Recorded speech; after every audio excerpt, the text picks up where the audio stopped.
오늘 하나님 말씀은 사도행전 26장 18절입니다. 사도행전 26장 18절 말씀을 제가 받들어 읽어드리겠습니다.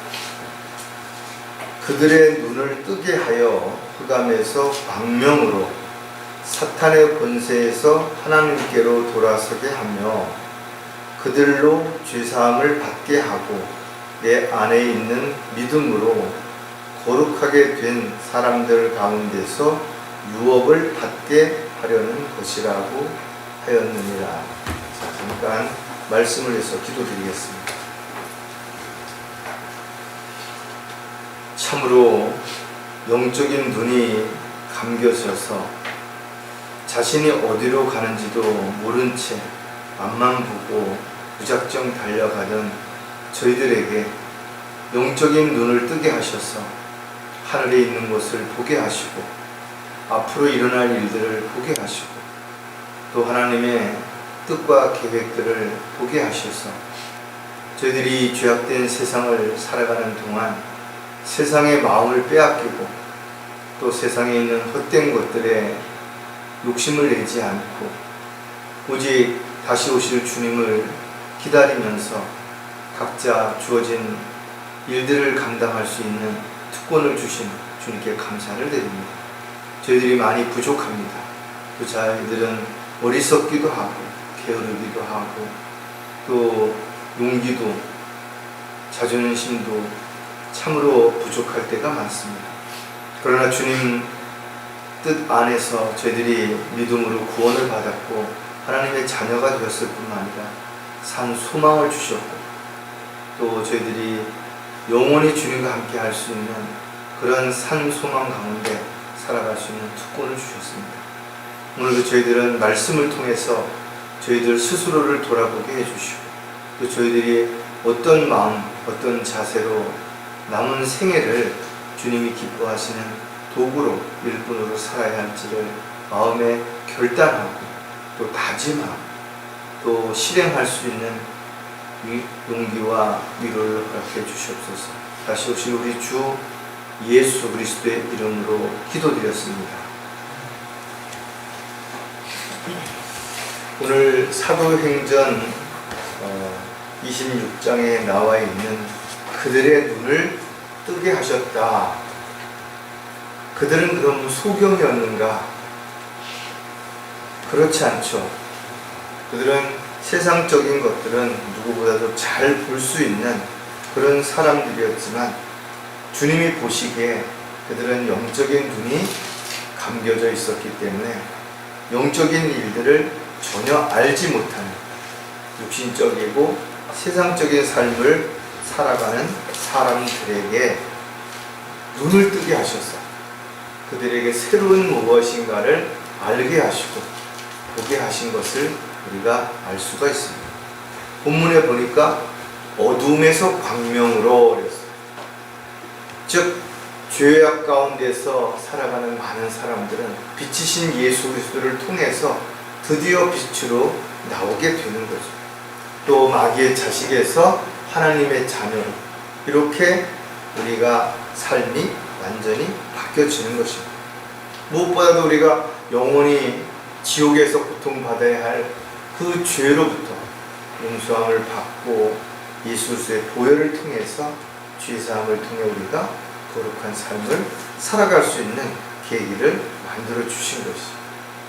흔히 눈은 마음의 창이라고 이렇게 표현을 합니다.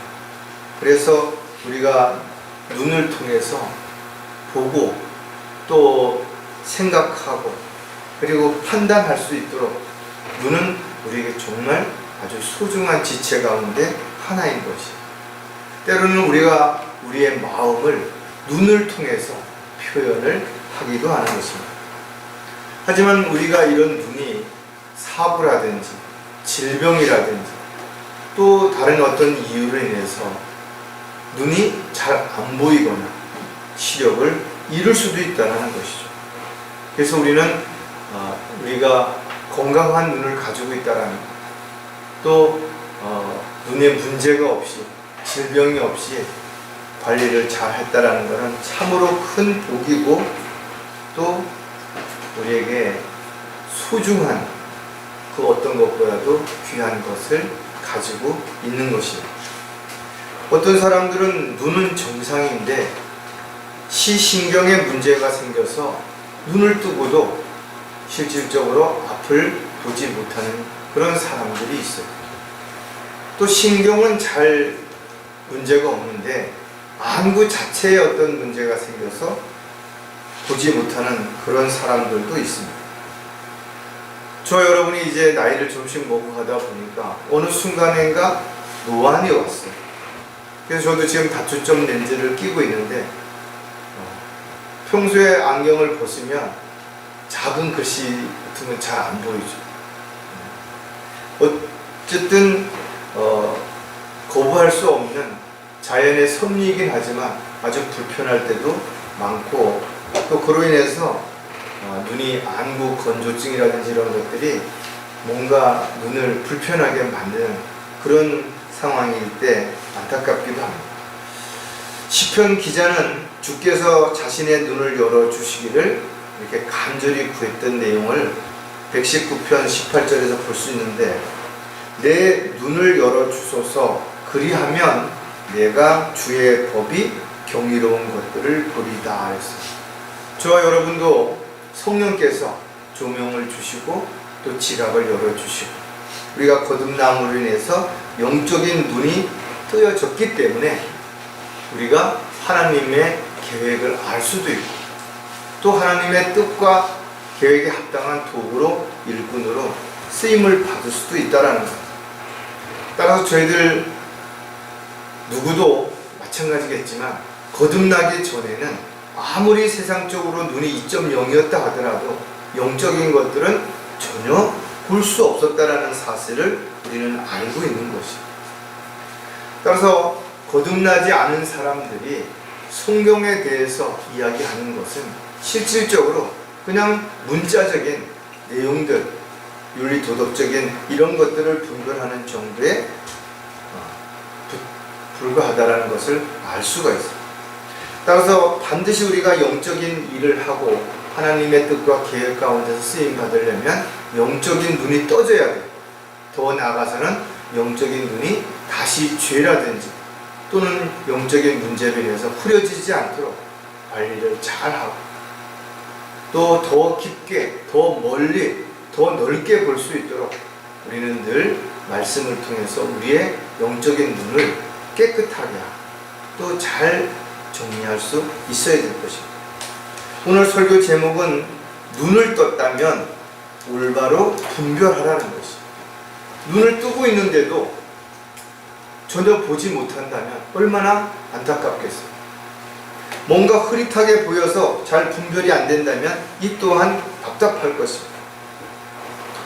이스라엘 백성들은 눈이 있어도 보지 못하는 자들이라고 성경에 기록하고 있는 것입니다.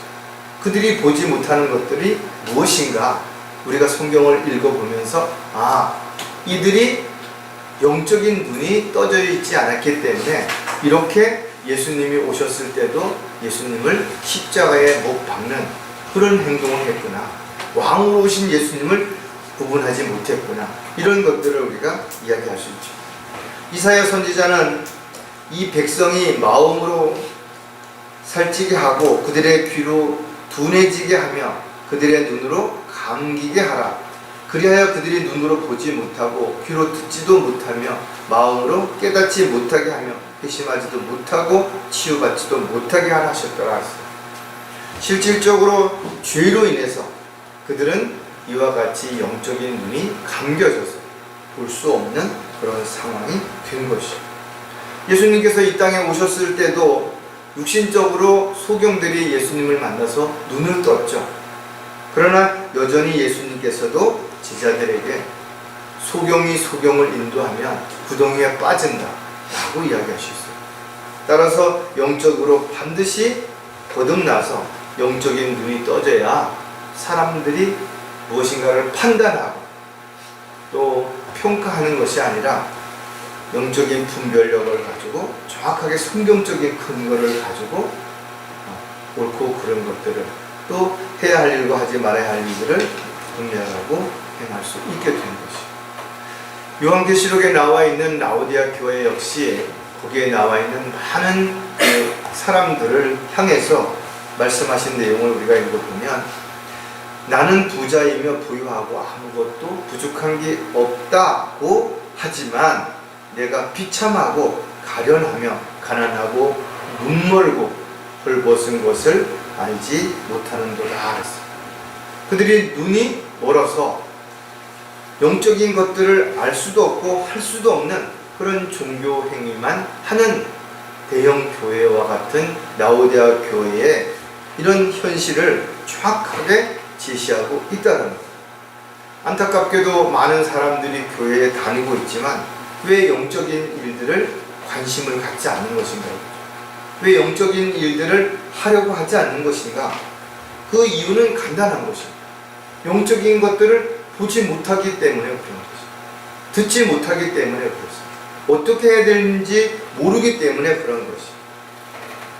하지만 저와 여러분이 그랬던 것처럼 그들도 영적인 눈이 열려지면 자신들이 지금까지 했던 일들 중에 무엇이 잘못됐고 무엇이 성경과 다르다라는 것을 분별하게 될 수 있어요.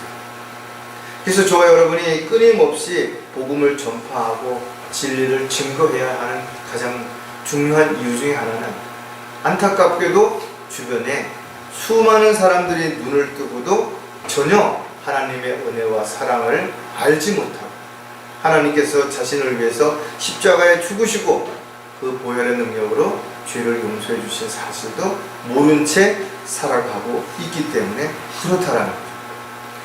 따라서 저와 여러분이 영적인 눈이 떠졌다고 해서 우리가 안심해서는 안 되는 것이죠.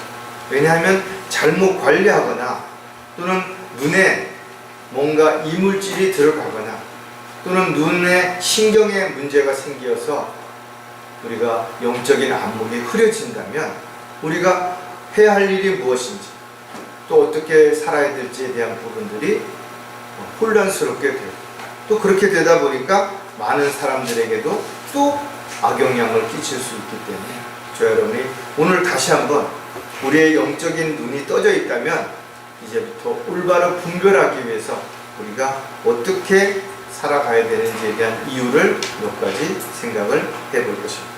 자, 눈을 떴다면 올바로 분별해야 하는 첫 번째 이유가 무엇인가 하면 사랑하기 위해서라는 것. 저와 여러분은 하나님의 사랑을 받았고 그 사랑 안에서 지금 살아가고 있습니다. 또 하나님께서는 우리에게 그 사랑을 실천하라고 분명히 명령하고 계신 것이죠. 따라서 우리는 이 사랑을 믿지 않는 사람들, 죄인들은 물론 가족들, 지체들 끊임없이 이 사랑을 실천함으로 인해서 하나님의 영광을 드러내고 그리스도의 향기를 나타내야 됩니다. 무엇보다도 저와 여러분이 한 지역교회 안에서 믿음 안에서 주님의 도구로 일꾼으로 합력하여 손을 이루어가고 있다면 지체들에 대한 소중함, 또 지체들을 사랑하는 마음이 절대로 소홀해서는 안 된다는 겁니다. 왜냐하면 우리는 한 몸의 지체이고 각자의 역할이 다르기 때문에 그런 것이에요. 하지만 여전히 지역교회 안에서도 육신적이고 세상적인 그리스도인들이 있기 때문에, 또 영적으로 어린, 또 영적으로 문제가 발생한 그런 지체들이 있기 때문에 육신적인 다양한 오해가 생기고 또 여러 가지 문제들이 발생할 수밖에 없다는 겁니다. 영적인 눈이 떠졌다고 해서 모두 서로를 존중하고 이해하고 배려하고 기다려주고 그럴 수 있는 게 아니라는 거죠. 영적인 상태에 따라서, 믿음의 분량에 따라서 분명 그에게서 나타나는 열매들, 즉 간증들이 다양할 수 있기 때문에 저와 여러분이 서로에게 본이 되고 또 서로에게 도전이 돼야 되는 것이 분명하지만, 그렇다고 해서 영적으로 문제가 있거나 영적으로 어린 지체들을 함부로 판단하고 함부로 대해서는 안 되는 것입니다. 누구나 이런 과정들을 거치면서 성장하게 되고 또 자신이 힘들 때 도움을 받았다면 또 누군가 힘들고 어려울 때 도움을 줄 수 있는, 그래서 서로 함께 주 안에서 하나가 될 때 지역교회가 또 강성한 교회가 될 수 있기 때문에 그렇습니다. 하지만 사랑이라고 하는 것은 희생이 없이는 그 꽃을 피울 수가 없다라는 거죠. 내가 희생하지 않고 내가 뭔가를 손해를 보고 어려움을 겪지 않고 마냥 퍼주기만 할 수 있는 것이 사랑이 아니기 때문에 사실은 구원받지 않은 사람들이 종교적인 열성을 가지고 아무리 사랑을 하는 것처럼 흉내를 낸다 하더라도 그 깊이와 넓이와 이런 것들은 하나님의 사랑에 비해서 참으로 하찮은 것이죠.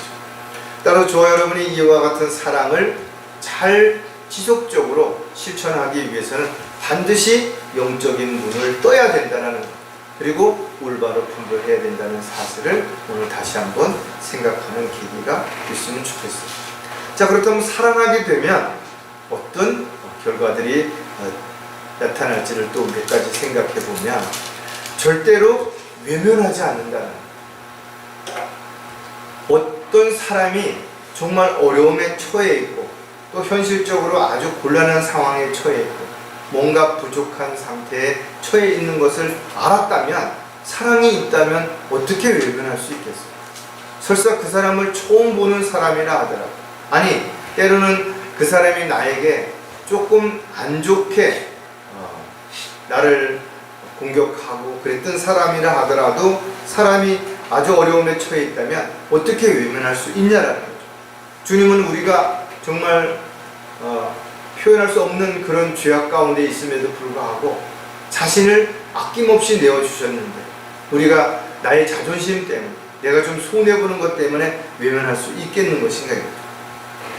따라서 사랑이 부족한 사람에게 우리가 베푸는 아주 작은 사랑도 그들에게는 큰 위로가 되고 용기가 되고 힘이 될 수 있죠. 반대로 우리가 아무 생각 없이 툭툭 던지는 이런 말 한마디, 행동 하나가 어떤 사람에게는 상처가 되고 어떤 사람에게는 절망을 가져오게 만들 수도 있기 때문에 저와 여러분의 삶에 있어서 말과 행동은 정말 조심하고 또 조심해야 되는 거죠. 또 어떤 지체들은 아무런 문제도 없고 어려움도 없는 것처럼 보여지지만 내면적으로 보면 문제가 없는 사람은 아무도 없는 것이에요. 다들 힘들고 어렵지만 잘 이겨내고 견뎌내고 그렇게 살아가는 것입니다. 따라서 어려움을 겪고 있는 지체들 여러분들의 눈에 보였다면 어떤 시기든 여러분이 할 수 있는 그 무엇인가를 통해서 절대 외면하지 말고 도와줄 수 있는 그런 저와 여러분이 되어 있을 때 성숙한 그리스도인이라고 말할 수 있게 될 것이다.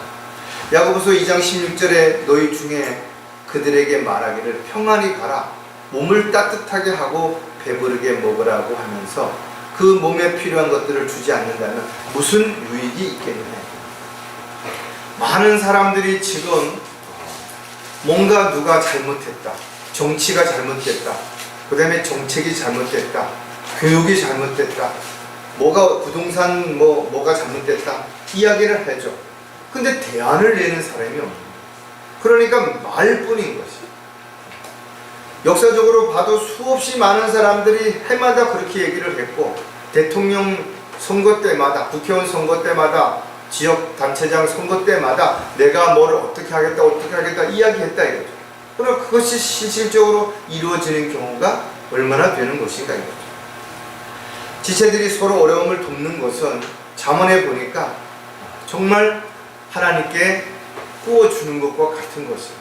하나님께서 반드시 갚아주신다 그랬어요. 우리가 주님으로부터 받지 않은 것은 아무것도 없는 것이에요. 주님으로부터 받은 것을 내가 자랑할 것이 없는 것, 생색낼 게 없습니다. 주님이 필요로 하는 곳에 또 그렇게 어려움을 겪는 사람을 우리가 발견했을 때 나눌 수 있다면 그것이야말로 하나님을 기쁘시게 해드리는 것뿐만 아니라 하나님이 나에게 주신 것을 최고로 올바르게 잘 사용할 수 있는 그런 삶이 되는 것이죠. 따라서 지체들이 물질적으로 힘들 때 또 사고라든지 질병으로 인해서 건강으로 인해서 힘들 때 또 간종 문제, 자식 문제, 부모 문제 이런 관계로 인해서 힘들 때 여러분들이 외면하지 마시고 기도하시고 위로하시고 따뜻한 말 한마디 문자 하나라도 얼마나 큰 힘이 되는지를 우리가 잊지 말아야 되는 것입니다. 사랑을 실천하는 것이 뭐 대단한 일이 아닙니다. 아주 작은 관심에부터 시작이 된다라는 사실. 즉 외면하지 않고 관심을 가지고 말 한마디, 따뜻한 행동 하나가 얼마든지 위로가 될 수 있다는 것. 자, 사랑하게 되면 중보 기도하게 된다는 것. 사랑하는 사람이 아픈데, 사랑하는 사람이 어려운데, 사랑하는 사람이 곤란한 상황에 처했는데, 문제가 직면했는데, 여러분들이 물질적으로, 시간적으로, 또 특별한 능력으로 도울 수 있는 상황이 아니라면 어떻게 하는 것입니까? 그러나 우리에게는 할 수 있는 일이 있다. 바로 하나님 앞에 기도하는 것이죠. 중보기도는 아주 강력한 힘이 있다는 것을 우리는 알고 있는 것이죠. 따라서 또 중보기도는 내 자신을 위해서 기도하는 것 같지 않기 때문에 이기적이지 않아요. 욕심을 내지 않습니다. 있는 그대로를 아뢰고 정말 필요한 것들을 주시도록 기도하기 때문에 훨씬 더 중보기도의 힘이 클 수 있다는 것. 저와 여러분이 살면서 나는 쉽게 할 수 있는 일이 다른 가족이나 다른 지체들이 잘 할 수 없는 일들이 있어요. 그 사람의 능력이라든지 그 사람의 건강 상태라든지 그 사람의 나이라든지 그 사람의 열정이라든지 이런 거에 따라 다를 수도 있습니다. 그러나 나는 정말 힘든데, 나는 불가능한 것 같은데 다른 지체들이나 가족들이 쉽게 하는 걸 보면 저 사람이 위선적으로 괜히 못한다 그런 거 아닌가, 처음부터 잘할 수 있었는데 못하는 척 한 거 아닌가. 하지만 실질적으로 그가 그 위치에, 그 상황에 이를 때까지는 많은 노력을 했다라는 사실을 간과해서는 안 된다는 거예요. 따라서 저와 여러분이 내가 잘할 수 있는 일을 어떤 사람이 잘 못하고 쩔쩔맬 때 왜 엄살을 부리는가, 왜 노력을 안 하고 자꾸 누군가에게 의존하려고 하는가, 이런 식으로 함부로 평가해서도 안 된다는 거예요. 왜?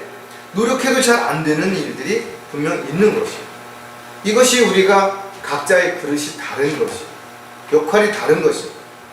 베드로전서 5장 9절에 믿음 안에 굳게 서서 그를 대적하라. 이는 세상에 있는 너희 형제들도 동일한 고난을 당하는 줄을 알미니라 그랬어요. 어떤 사람은 팔이 부러져서 고통을 당하지만 어떤 사람은 손톱 밑에 가시가 들어서 고통을 당합니다. 그러나 이 어떤 고통도 다 고통스러운 거예요. 크고 작고 또 많고 적은 것의 차이가 있을 뿐 다 어려움은 동일하다라는 거예요. 각자의 역할도 또 각자의 입장도 다르기 때문에 그런 것이에요. 따라서 사랑의 눈으로 바라보면 어려운 지체들이 보이죠. 고난받는 지체들이 보이고 힘든 지체들이 보이는 것입니다. 그럴 때 여러분들이 지체하지 말고 즉시 무릎을 꿇고 기도할 수 있다면 그가 그 어려움에서 해결됨을 받을 수 있고 극복할 수 있는 기회가 얼마든지 될 수 있는 것이죠. 따라서 여러분들이 육신적인 눈이 아니라 영적인 안목으로 보게 된다면 더더욱 그에게 일어나는 일들을 알 수 있고, 또 여러분들이 무릎을 꿇고 기도하게 된다면 성령께서 각 사람에게 일어나는 일에 대한 어려움을 또 알려주시기 때문에 충분히 거기에 대한 대비를 할 수 있고 더욱더 기도할 수 있는 그런 삶이 될 수 있다는 거예요. 따라서 지체들이 어려울 때 여러분들이 한번 무릎을 꿇는 것이 얼마나 큰 위로가 되고 힘이 되는지는 자신이 힘들 때 누군가의 기도로 인해서 어려움을 극복함을 겪어본 사람은 누구보다도 잘할 수 있게 돼요. 그런 사람은 반드시 다른 사람을 위해서 무릎을 꿇을 수 있는 그런 준비된 자세가 될 수 있게 될 것이죠. 자, 사랑하게 되면 위로하게 된다는 거죠. 사람이 힘이 넘쳐서 자기는 아무 문제가 없어서 자기는 풍족해서 다른 사람을 위로하는 거 아니에요. 오히려 위로라고 하는 것은 동일한 사건, 동일한 문제, 동일한 형편, 동일한 처지에 놓여 있던 사람이 상대에게 이야기했을 때 훨씬 더 위로가 되고 힘이 될 수 있죠. 제가 암센터에서 많은 사람들에게 상담을 했었는데 정작 제가 수술을 받고 나서 그분들에게 저도 그런 수술을 받았습니다. 그리고 지금은 이렇게 건강하게 잘 살고 있습니다. 라고 하는 그 말 한마디가 큰 위로가 되기도 하고 소망이 되기도 했던 것을 제가 실질적으로 느꼈던 것이, 제가 건강한 상태에서 또 전혀 그런 경험이 없는 상태에서 그런 분들에게 위로했던 말보다 실질적으로 내가 이런 상황을 겪었습니다, 저도 이런 일을 당해본 적이 있습니다 라고 하면서 간단하게 건넸던 말이 훨씬 위로가 됐다라는 것처럼, 여러분들도 마찬가지예요. 영적으로 실패했던 일, 또 영적으로 뭔가 자신이 하다가 문제가 됐던 일, 이런 것들을 다른 지체들에게 이렇게 실패했다, 그러나 내가 어떻게 이런 것들을 이겨냈고 또 어떻게 하나님께서 인도해 주셨는지를 나누는 것이야말로 가장 큰 위로가 되고 힘이 될 수 있다는 것을 기억하시고, 사랑이라고 하는 것이 꼭 어떤 물질적이고 또 능력이고 이런 것뿐만 아니라 따뜻한 말 한마디, 위로 한마디가 훨씬 더 큰 용기와 힘을 줄 수도 있다는 것도 꼭 기억을 해야 될 것입니다. 로마서 1장 12절에 보면 이는 곧 내가 너희와 함께 있어 너희와 나의 믿음으로 인하여 서로 위로를 받으려 함이라 하랬습니다. 사도 바울이 복음을 전파하면서 얼마나 많은 어려움을 겪었습니다. 매를 맞고 감옥에 갇히고 굶고 자지 못하고, 그럴 때 각 지역 교회에서 사도 바울에게 편지로 인해서 또는 여러 가지 소식을 통해서 따뜻한 말 한마디가 얼마나 큰 위로가 되고 용기가 되었는지를 그는 알고 있었기 때문에, 그래서 지체들을 만나고 지역교회 사람들을 만나는 게 큰 위로가 되었다라고 이야기했던 것이죠. 왜냐하면 같은 어려움을 겪고 있기 때문에 그렇습니다. 또 같은 소망이 있고 같은 믿음이 있기 때문에 지체들을 만나서 어려움을 같이 이야기하고 또 하나님이 주셨던 은혜와 사랑을 나누고 이러는 것이야말로 가장 큰 위로가 되고 힘이 되죠. 이런 것들을 우리가 지체들 간에 또 가족들 간에 함께 함으로 인해서 그 사랑을 실천할 때 비록 작은 것처럼 보여지지만 이런 사랑이 한 사람을 변화시키고 또 한 사람으로 하여금 더욱 헌신할 수 있는 계기를 만들어줄 수 있는 그런 게 되기 때문에, 저와 여러분이 영적인 분별력을 가지고 영적인 것들을 볼 줄 안다면 우리가 하나님의 사랑을 우리의 생활 속에서 비록 작은 것이지만 실천함으로 인해서 아름다운 열매를 맺는 그런 삶이 되어야 될 것입니다. 자, 눈을 떴다면 올바로 분별해야 하는 두 번째 이유가 무엇인가 하면 겸손하기 위해서라는 것. 처음에는 자신이 다른 사람들보다 뭔가를 새로운 것을 알게 되고 또 보게 되고 깨닫게 되면 그것을 누군가에게 드러내고 자랑하고 의시되고 싶어하는 게 사람의 본성입니다. 그러나 이런 것으로 인해서 자칫하면 자신이 교만함에 빠져서 다른 사람을 실족시키게 만들거나 또는 여러 가지 어려움을 줄 수도 있다는 거예요. 아이가 태어나서 눈을 떴다고 해서 모든 것을 다 분별할 수 있는 건 아니에요. 뭔가 어른어른 지나가는 것처럼 보이지만 사물이 또렷하게 보이지 않기 때문에 그렇습니다. 따라서 저와 여러분이 그랬던 것처럼 예수 그리스도를 믿음으로 구원받고 영적으로 거듭났다고 해서 하루아침에 모든 것들이 다 잘 보일 수 있는 분별력을 갖는 것이 아닌 것이, 하나님의 말씀을 읽고 묵상하고 설교를 듣고 교제를 하면서 조금씩 영적인 눈이 더 밝아지고 그래서 더 깊이 있게 멀리 넓게 볼 수 있도록 성장해 주는 것이. 그런데 성장을 미처 하지도 않은 상태에서 눈에 뭔가가 어른어른한 게 보이기 시작하면서부터 그것을 보지 못하는 사람을 보면서 비교하게 되고 평가하게 되고 판단하게 되고, 그러다 보면 영적으로 교만함에 빠지는, 그래서 진짜 세상으로 다시 돌아가는, 실족하는, 마귀에게 쓰임받게 되는 이런 안타까운 일들이 일어날 수 있다는 거죠. 사도 바울은 에베소 교회에 편지하면서 너희가 얼마나 정확히 행하고 있는지 주의하라.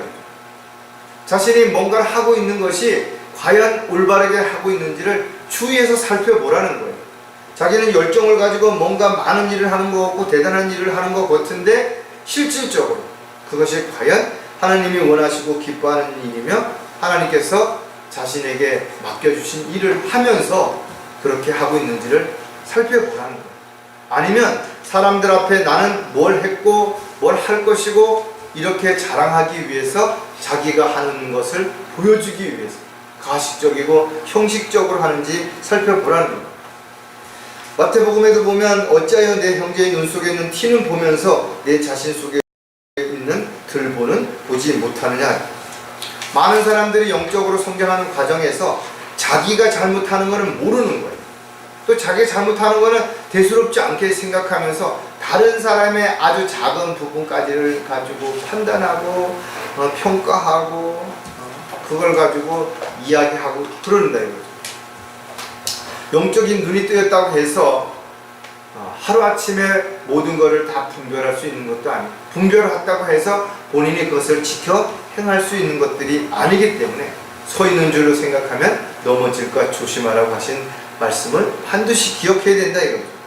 왜냐하면 스스로 자기 꾀에 빠져서 세상으로 돌아가거나 오히려 그 교만으로 인해서 마귀의 종이 돼서 하나님을 대적할 수 있기 때문에 그런 것이죠. 왜 예수님께서 제자들에게 겸손해야 되는지, 또 본인이 왜 겸손함을 스스로 보였는지 우리가 성경을 통해서 너무나 정확하게 알고 있다. 이것이 바로 그리스도인들의 삶에 있어서 겸손하지 않게 되면 스스로 교만함에 빠져서 넘어질 수 있기 때문에 그렇다는 거죠. 자, 그렇다면 겸손하게 되면 우리가 또 어떤 특징들이 있는지를 몇 가지를 생각해 보면 그 첫 번째가 자랑하지 않는다라는 거예요. 많은 사람들이 그러죠. 내가 과거에 뭘 했다. 그리고 난 지금 뭘 하고 있다. 앞으로 나는 뭘 할 거다. 라고 자랑한다 이거죠. 그러나 실질적으로 누가 그것을 보장할 수 있냐라는 거예요. 정치인들은 더더욱 그렇습니다. 뭔가가 남이 어떻고 자기가 뭘 잘했고 자기만 할 수 있고 이야기한다 이거죠. 그러나 실질적으로 자신이 또 다른 누군가에게 상처를 주고 망치고 문제를 일으키고 어렵게 만드는지를 전혀 모르는 거지. 요즘 유튜브에 뭐 이런 네이버나 이런 데서 많은 정보들이 넘쳐나죠. 그러다 보니까 그냥 유튜브만 뒤다 보면 뭔가 다 아는 것처럼 마치 자기가 전문가가 된 것처럼 착각해가지고 말끝마다 일마다 참견하는 사람들이 있고 또 불평하고 판단하는 사람들이 있다 이거죠. 그러나 실질적으로 그들은 전문가가 아닌 것이 흉내를 낼 뿐이고 일부분을 아는 걸 가지고 그렇게 과장해서 그렇게 표현하는 것이다. 영적인 일도 마찬가지. 성경을 좀 몇 번 읽었다고 해서 기본적인 교리를 좀 안다고 해서 자기가 뭔가 영적인 어떤 일에 대해서 조금 했다고 해서 대단한 것으로 착각해서는 안 된다는 거예요. 하나님이 쓰시는 도구에 우리는 불과한 것이에요. 그 도구가 잘났던 못났던 하나님이 쓰시는 대로 하나님이 필요하신 대로 도구로서의 역할을 하면 되는 것인데 도구 자체가 자기가 재질이 어떻고 뭐가 어떻고 뭐 속도가 어떻고 뭐가 어떻고 그걸 자랑해서는 안 된다는 거예요. 에레미야 9장 23절에도 보면 주가 이같이 말하노라 현명한 자는 자기 지혜를 자랑하지 말며. 현명한 사람들은 자기 지혜를 자랑해서 많은 사람들을 이렇게 해야 되겠죠. 근데 성경적인 방법은 다른 거예요. 용사는 자기 힘을 자랑하지만 힘 있는 사람은 막 힘 자랑하잖아요. 부자는 자기의 부를 자랑하지 마라. 이 말씀은 자신이 무엇을 가졌든 간에 자랑하기보다는 오히려 그것을 효율적으로 필요한 곳에 올바르게 잘 쓰라는 것이죠. 저와 여러분이 부모로부터 좋은 재능을 물려받았다면 얼마나 감사한 일이냐 이거죠. 그리고 그 재능을 잘 활용해서 좋은 직업을 가지고 있고 또 물질적인 풍요를 누릴 수도 있고 사람들과의 관계를 잘할 수 있다면 너무 감사한 일이다 이거죠. 또 구원받은 이후에 주님으로부터 은사를 받아서 그것을 잘 활용할 수 있으면 얼마나 기쁜 일인 것인가 이거죠.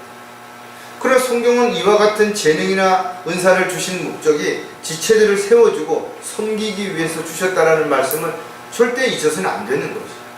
섬기기 위해서지 내가 뭔가 더 잘한다는 걸 자랑하기 위해서 주신 것들이 아니라는 것이. 잠언에도 보면 거짓 은사를 스스로 자랑하는 자는 누구나 비없는 구름과 같으니라. 그냥 빨끈하고 눈에 보이는 일시적인 어떤 것들이 가식적이고 형식적인 것들이 사람들을 매료시키고 사람들 앞에 칭찬을 받고 인정받을 수 있을지는 모른다 이거죠. 그러나 그리스도인들의 삶은 겸손한 삶이 되어서 자신을 통해서 하나님의 은혜와 사랑이 영적인 하나님의 일들이 드러날 수 있도록 도구로서의 삶을 살아가기 위해서는 철저하게 겸손한 그런 저와 여러분이 되어야 될 것입니다. 자, 겸손하게 되면 초심을 잃지 않는다라는 거죠. 많은 사람들이 그러죠. 올챙이적 시절에 자신을 잊어버리는 것이죠. 그러나 누구나 그런 과정을 거쳤고 또 그런 것을 처음에 시작할 때는 아주 진지했다 이거죠. 그리고 열심히 노력했다 이거죠. 어느 순간에만 이와 같은 것들을 다 잊어버리는 거죠. 하루아침에 우리가 영적으로 성장하지 않습니다. 영적으로 성장하는 것은 우리가 육신적인 것과 똑같이 영적인 어린아이를 거쳐서 청소년기를 거쳐서 그런 방황을 하고 갈등을 하고 그러면서 성장해서 장년이 되고 성숙한 그리스도인이 되는 것이에요. 처음부터 누군가를 이해하고 배려하고 기다려주고 이럴 수 있는 사람이 없어요. 우리가 이런 과정들을 하나씩 거치면서 배우게 돼요. 또 그런 것들을 실천하게 되면서 하나님의 크신 은혜와 사랑을 더 알게 됐을 때 더욱더 좀 더 겸손한 삶을 살아가는 그런 모습으로 우리가 바뀌어주는 것이에요.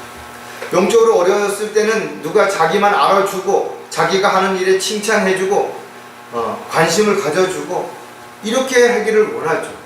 영적으로도 마찬가지입니다.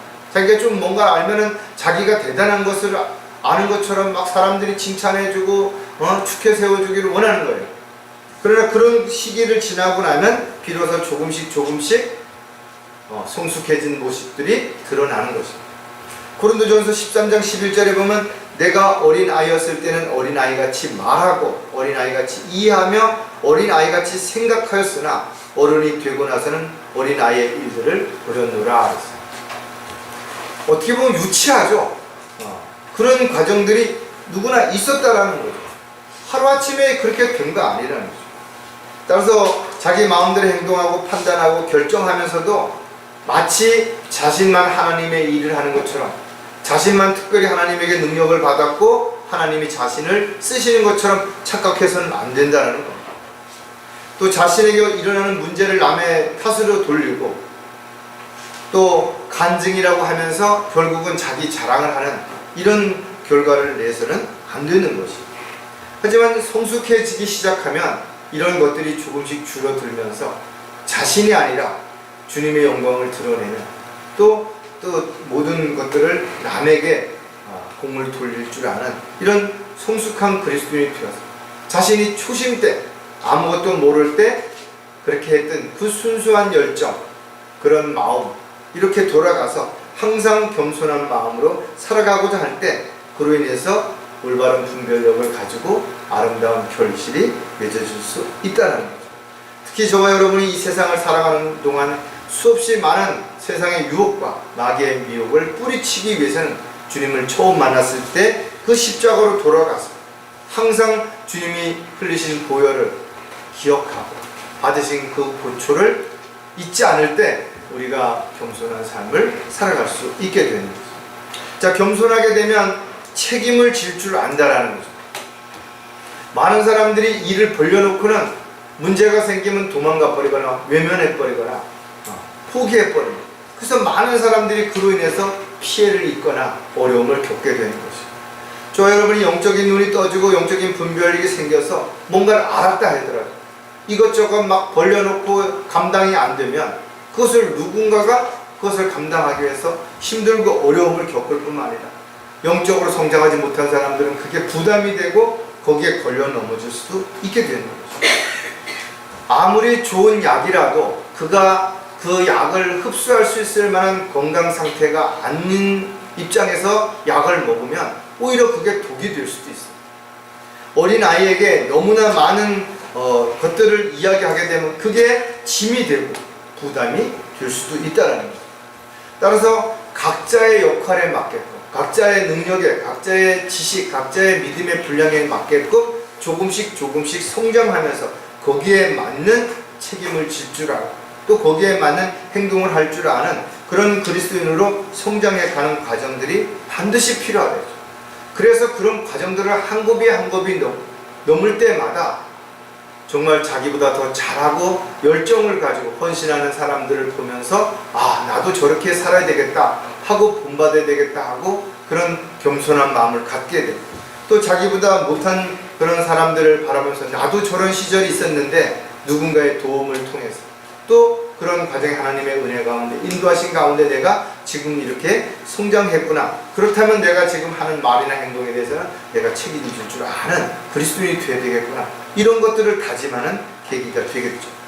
로마서 14장 13절에 보면 그런즉 우리가 더 이상 서로를 판단하지 말고 도리어 형제들 앞에 거치는 것이나 방해물을 놓지 아니하였는지 판단해야 합니다. 왜 나는 이렇게 하는데 너는 이렇게 하지 않느냐, 왜 협조하지 않느냐, 이런 식으로 이야기하기보다는 우리가 내가 하는 일이 힘들고 어렵지만 꾸준히 묵묵히 그 일을 책임지고 하다 보면 한 사람 한 사람씩 그 일에 동참하게 되고, 그래서 더 많은 일들을 이루어갈 수 있는, 협력하여 선을 이루어갈 수 있는 결과를 가져올 수가 있게 되는 것이죠. 아무리 노력하고 아무리 열심을 낸다고 해서 완벽한 사람이 있는가? 그렇지 않죠. 분명 여러분들이 잘하는 게 있으면 못하는 게 있다는 것이에요. 노력해도 잘 안 되는 게 있다는 거예요. 그것은 하나님이 우리를 만드실 때 그 그릇의 특성이 다른 것이에요. 그거를 가지고 우리가 불평하고 남을 탓하고 남을 흉내내려고 애쓰기보다는 내가 잘할 수 있는 일, 주님께서 나를 통해서 하시고자 하는 그 일을 위해서 내가 애쓰고 수고할 때 훨씬 더 좋은 결과를, 또 좋은 영향을 미칠 수가 있게 되는 것이죠. 따라서 저와 여러분은 지체들을 보며 또 가족들을 볼 때 부족한 부분이 보여진다면 내가 그걸 채울 수 있는 기회라는 거죠. 그래서 서로의 부족한 부분을 챙길 때, 또 도와줄 때 서로 상생하는, 서로가 도움이 되고 힘이 생길 수 있는 시너지 효과가 나타날 수 있게 되는 거죠. 따라서 그리스도인들은 자신의 생각이나 감정으로 판단하거나 외모로 보고 판단하지 말고, 또 함부로 행동하지 말고 자신이 하는 일에 대해서 책임을 질 줄 아는 성숙한 그리스도인으로 성장하기 위해서 가장 먼저 갖춰야 될 덕목이 바로 겸손이라는 사실을 절대로 잊어서는 안 되는 것입니다. 아주 작은 일이라도 잘못된 것은 잘못됐다고 인정하고, 또 일하다 실수한 것은 실수했다고 인정하고 다시 시작할 수 있고 다시 용기를 낼 수 있는 그리스도인이야말로 가장 정말 하나님 보시기에 합당한 순종하는 명령에 따라 살아가는 그런 도구라는 것을 우리는 알 수가 있게 될 것입니다. 자, 마지막으로 눈을 떴다면 올바로 분별해야 하는 이유가 무엇인가 하면 헌신하기 위해서라는 것. 우리가 올바른 분별력을 가지고 사랑하고, 또 우리가 그 올바른 분별력을 가지고 겸손해졌다면 이제는 더 나아가서 온전히 주님 앞에 헌신할 수 있는 그런 그리스도인이 반드시 되어야 될 것이죠. 왜냐하면 저와 여러분은 주님의 일을 위한 일꾼이요, 또 주님이 우리에게 어떤 일을 맡기셨을 때 순종하는 종이요, 또 영적인 전쟁에 나가서 자신의 목숨도 내어놓을 수 있는 그리스도의 군사이기 때문에 그렇다라는 겁니다. 이런 일을 잘해야죠. 일을 못하면서 일꾼이라고 말할 수 없다. 그러나 더 중요한 것은 주님이 시키시는 일을 해야 된다는 것. 종은 주인의 명령에 순종해야 되는 거죠. 또 주인보다 앞서가거나 주인 행세를 하려고 하거나 주인의 것을 이용해서 자기가 어떤 영광을 가로채서는 안 되는 것이죠. 그리스도의 군사라면 반드시 전쟁에 나가서 승리할 수 있도록 강력한 그리스도의 군사로서 훈련을 받고 준비가 되어 있어야 되는 거죠. 아무런 준비도 안 하고 먹고 마시고 놀다가 전쟁터 나가서 승리한다는 건 불가능하기 때문에 그렇다는 거죠. 하지만 우리가 주님의 종이요 일꾼이요 그리스도의 군사를 할지라도 가장 중요한 것은 반드시 주님의 뜻과 계획에 따라서 주님의 명령에 순종하면서 자신을 내어드리는 그런 삶이 되어야 된다는 것이죠.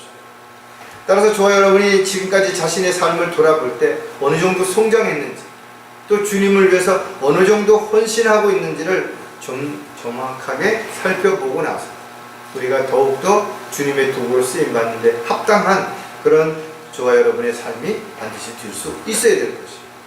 또 우리가 영적으로 좀 성장하게 되고 자신이 헌신하게 되면 이제부터 영적인 눈이 좀 더 깊게 보이죠. 그래서 다른 사람의 잘못하는 것을 눈으로 보고 그냥 저 사람 왜 저렇게 못하지? 이렇게 말하는 것이 아니라 왜 저렇게 될 수밖에 없는지를 이제 살펴보고 이럴 수밖에 없구나, 이런 부분이 부족하구나, 이런 부분을 몰라서 그렇구나, 이런 것들을 도와줄 수 있게 되고, 또 잘하는 지체들이 보면 뭐 너만 잘났나 하고 이렇게 속으로 비난하고 이렇게 시기하고 하던 것이 오히려 나도 저런 부분은 본받아야 되겠구나, 저렇게 나도 한다면 저렇게 달라질 수 있겠구나, 이렇게 좀 뭔가 생각이 바뀌어지고 또 그의 행동과 어떤 것들이 달라지게 되는, 그래서 자신을 아낌없이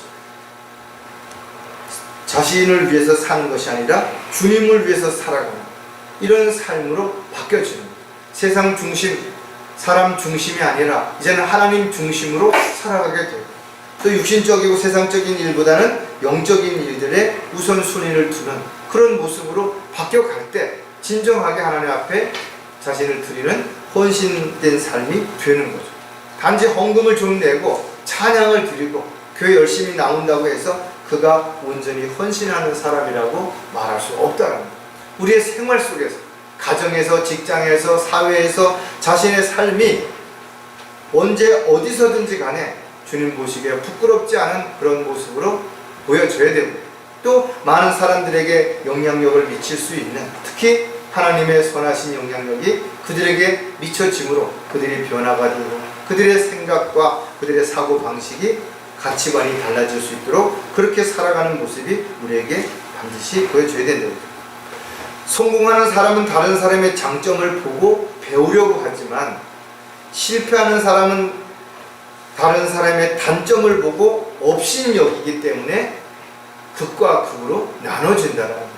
저와 여러분이 성장하고 하나님의 도구로 일꾼으로 쓰임받기 위해서는 자신의 잘못된 부분을 인정할 줄 알고, 또 좋은 것들을 배우려고 노력할 줄 알고, 이렇게 주님을 바라보면서 살아가야 되는데, 교만해지거나 자만해져서 다른 사람을 평가하고 판단하고 자기만 잘났다고 착각하는 이런 삶을 살아가는 사람들은 절대로 헌신할 수가 없죠. 왜? 자기가 인정받고 대접받고 싶기 때문에 그런 거죠.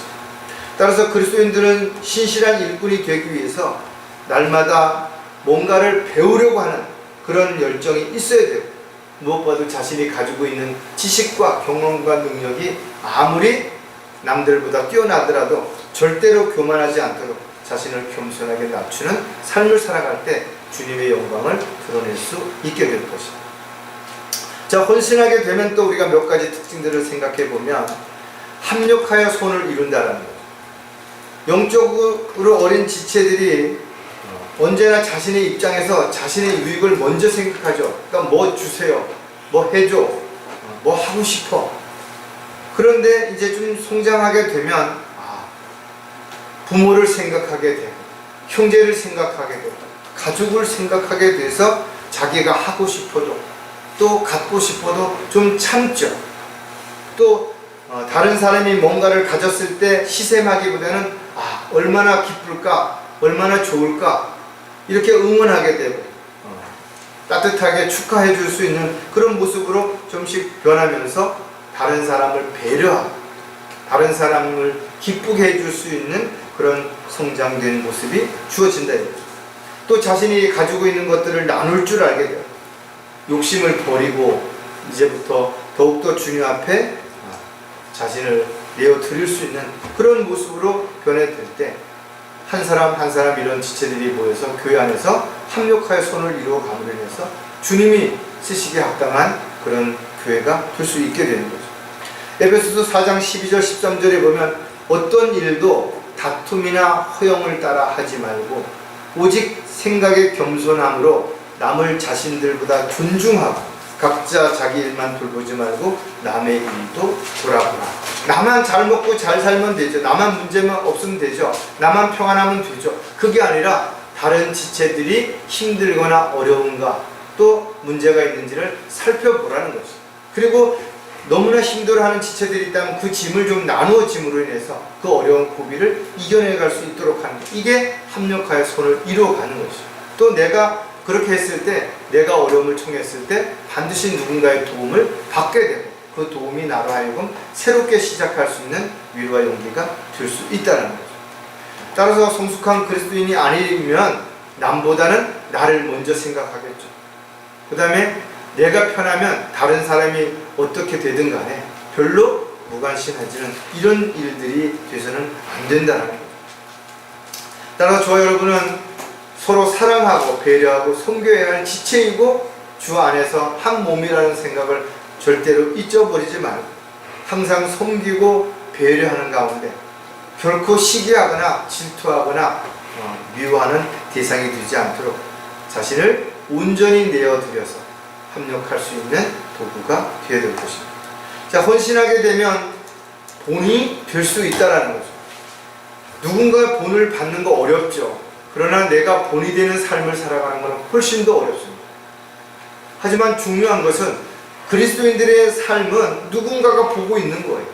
믿지 않는 사람들도 보고 있고 믿는 사람들도 보고 있다는 거예요.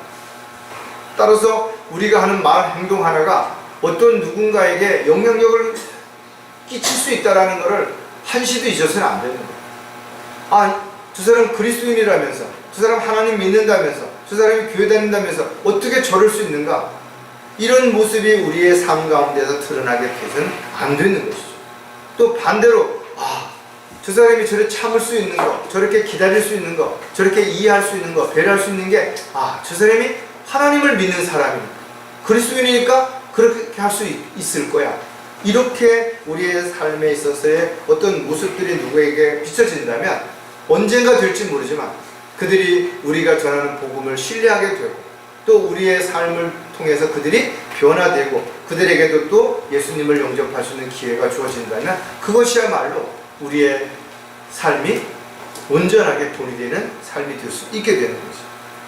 디모데전서 4장 12절에 아무도 너의 연수함을 업신여기지 못하게 하고 오직 너는 말과 행실과 사랑과 영과 믿음과 순결에 있어서 믿는 자들의 본이 돼.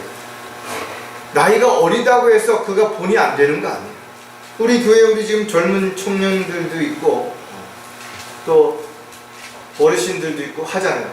그러나 이거와 상관없이 누구든지 본받을 게 있다라는 거예요. 여러분 지체들을 자세히 보세요. 그러면 반드시 본받을 게 있는 거예요.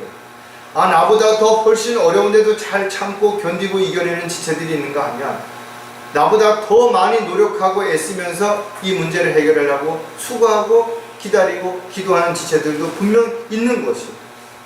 따라서 나보다 더 편안하고 잘되고 뭔가 특별한 사람들은 처음서부터 뭔가 특별하니까 그러겠지가 아닙니다. 그 사람이 그만큼 더 노력하고 보이지 않는 곳에서 더 많이 애쓰고 있다는 증거인 것이죠. 따라서 이러한 본이 되는 행동은 오랜 기간 동안 자신의 삶을 통해서 열매로 드러나는 것이기 때문에 우리가 하루아침에 다른 사람들을 속이기 위한 위선자의 삶이 아닌 정말 본이 되는 삶을 살기 위해서 온전히 헌신된 모습들이 우리의 삶 가운데서 아주 생활 속에서 계속해서 드러나야 될 것입니다. 자, 헌신하게 되면 아낌없이 드린다라는 거예요. 우리가 사람들마다 일하는 모습도 다 다르죠. 일하는 방식도 다릅니다. 그리고 일하는 그 결과도 다르게 나타나는 것입니다. 어떻게 하는 것이 가장 효율적인 것인지 하나님 보시기에 가장 합당한 일인지 그런 것들은 그의 삶을 통해서 입증이 되어지는 것입니다. 따라서 저와 여러분이 어떻게 살아왔든 세상 사람들은 모른다 하더라도 하나님 다 알고 계시고 지체들이 옆에서 다 보고 계시는 거고 또 주변에 있는 사람들이 보고 있는 것입니다.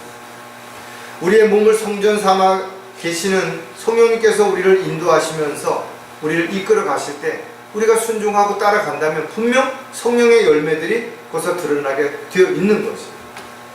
또 우리가 온전하게 하나님 앞에 자신을 드려야 하나님께서 우리를 도구로 쓰실 수 있는 것입니다. 로마서 6장 13절에 너희 지체를 불의의 병거로 주에게 내어주지 말고 다만 너희 자신을 죽은 자들로부터 살아난 자들처럼 하나님께 드리며 너희 지체를 의의 병기로 하나님께 드리라.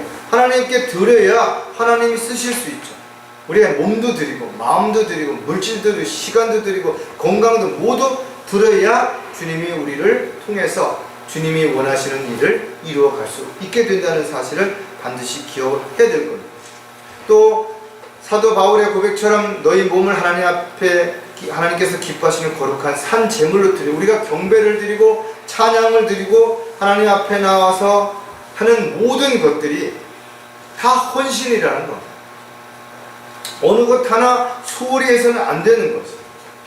어렵고 힘든 상황에서도 주님을 먼저 생각하고 어떤 일보다도 주님의 뜻과 계획을 먼저 우선시 두는 그런 삶이 헌신된 삶인 거죠. 내 생각, 내 입장, 내 형편을 먼저 생각하는 그런 마음이 되지 않도록 나의 모든 것을 아낌없이 언제든 주님이 원하실 때 내어드릴 수 있는 그런 헌신된 마음이 될 때 우리가 주님의 도구로 일꾼으로 쓰임받을 수 있는 그런 삶을 살아갈 수 있다는 것을 저와 여러분이 한순간도 잊지 않는, 그래서 오늘보다 내일보다 더 모레는 더욱더 사랑하고 겸손하고 헌신할 수 있는 저와 여러분이 영적인 삶이 되기를 다시 한번 부탁을 드리겠습니다. 기도하겠습니다.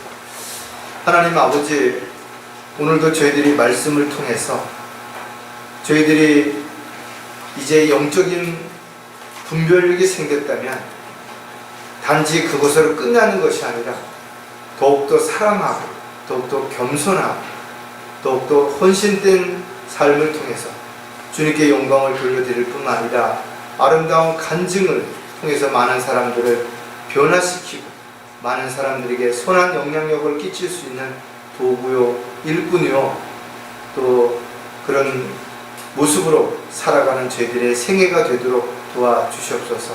다시 오실 우리 주 예수 그리스도의 이름으로 기도드렸습니다.